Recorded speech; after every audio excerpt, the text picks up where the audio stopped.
If you're watching this video, I'm guessing it's because you want some really nice, soft poached eggs that hold their shape and that look and taste as good as your favorite breakfast joints. So I know that you have a lot of options when it comes to egg poaching video tutorials on YouTube, so thanks so much for tuning into mine. Today we're talking about the 4 pillars of egg poaching success.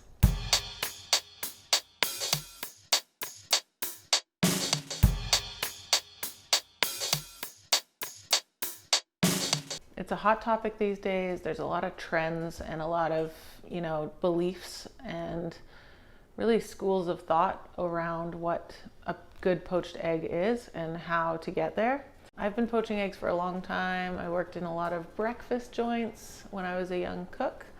So I'm still a young cook, who am I kidding?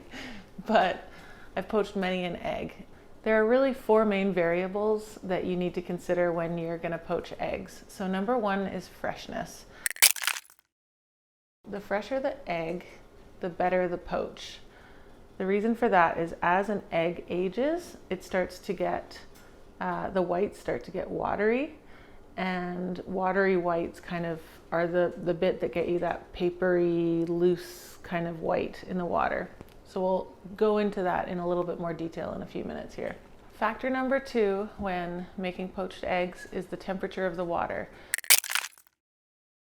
So the best way to poach an egg is in water that is not quite rapidly boiling, but you definitely want it to be moving around somewhat, because otherwise the egg will just sink to the bottom and kind of like go flat on the bottom of the pan because there's nothing moving to keep it kind of lively. So you want lively water. For me, that means it's about a 7.5 on my stove. The third thing to consider when poaching eggs is water additives. Salt, you can just forget about it. We do not need salt. Don't add salt to the water. It doesn't do anything, and I think it actually makes the egg whites tougher. And the other additive that is very common is vinegar. So vinegar, when I went to cooking school and when I worked in breakfast joints, vinegar was a non-negotiable. It was always in the water. And the reason for that is because vinegar really does keep the white. It actually coagulates the protein in the egg white so that it just holds its shape and you don't get those wispy strands of egg white everywhere. The thing about vinegar is that a lot of chefs these days are saying that vinegar makes the egg whites tough, which it kind of does, but at the same time, it's not super noticeable, and actually it makes your life a lot easier. So if you're new to poaching eggs, or if you're not really trying to impress anyone too awesome, then just put some vinegar in the water and don't worry about it. If you're not going to use vinegar in the water, you have to strain your egg first. So I did that earlier, and you can see that I got a little bit of watery white out of my egg. So this is a really messy process for me, and I don't really like doing it very often. I don't have a personal dishwasher. I do all my own dishes at home. So to be honest with you, I'm a vinegar in the water, no strain person usually. But this time I'm doing the straining method just to show you what it's all about. And as you can see with the straining method, the egg really does come out perfectly. I mean, that is very perfect. So this is like no vinegar, pass through a strainer just to get the watery whites off. And like these little strands are just any remaining bits of that, but it's totally fine. The thing about straining the eggs also, other than the fact that it's a bit of a pain in the butt to wash up afterwards, is that if your eggs are not super fresh, like if you bought them in a normal grocery store and not from a farm, or a farmer's market, I guess, there's a good chance you're gonna lose most of the white in the straining process. Like, you're gonna pass it through and you're gonna end up with nothing but yolk and like a tiny thin layer of egg white left.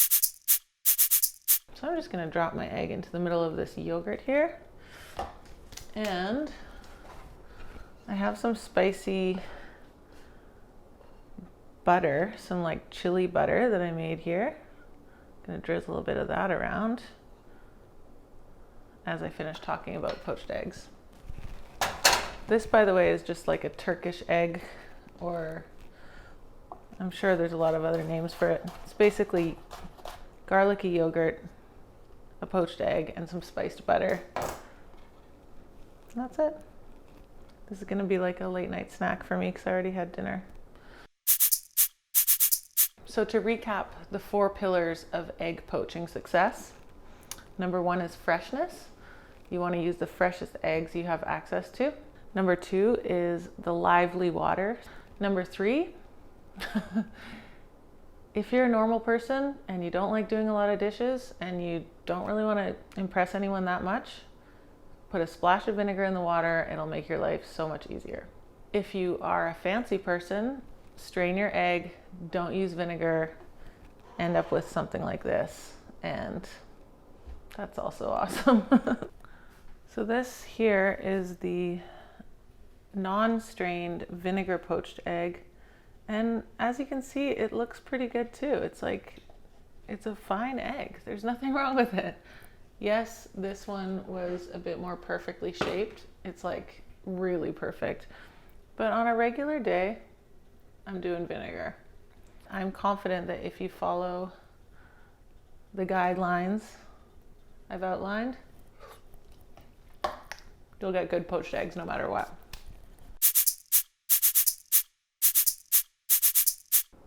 Two and a half to 3 minutes should do it.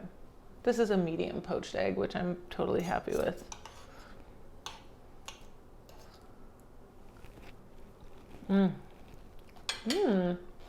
Delish.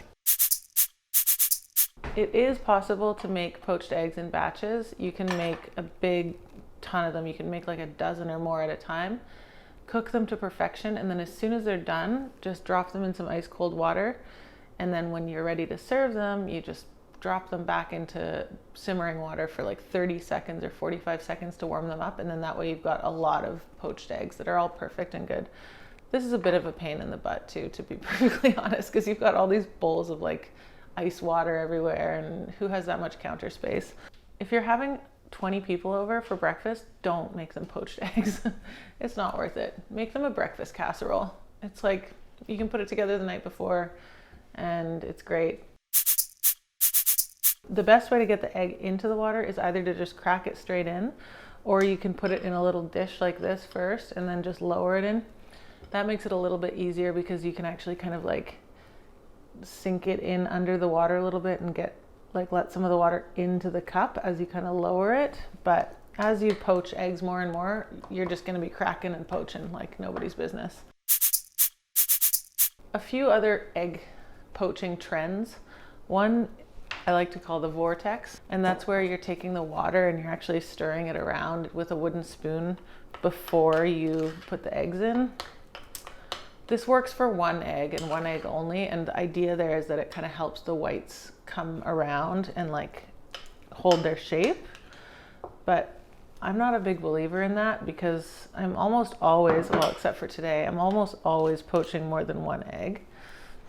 So, and then you're just, it's a hot mess. You're like, you know, you got one vortex here and you got another egg going in there, and then it's swirling around the bigger vortex, and it's just a nightmare. An absolute nightmare. So, and as you can see, I did no vortex here and it worked out just totally perfectly. I can't think of anything that isn't improved by putting a poached egg on top. This Turkish style business is a great thing to do, but throw a poached egg on top of any salad, even like frozen peas that you kind of saute in butter. Poached egg on top, that's a really nice dinner. You can do like a shakshuka with like spicy tomato sauce. You can do obviously mushroom toast, like a nice piece of sourdough with sauteed garlicky mushrooms and a poached egg. I think they're great, and if you're intimidated by them, I hope I helped answer some questions for you. Thanks so much for tuning in today. I hope you enjoyed this episode, and if you liked it, I hope you'll hit the like button and subscribe and leave a comment with any questions you have. And until I see you next time, happy dinner making and happy egg poaching.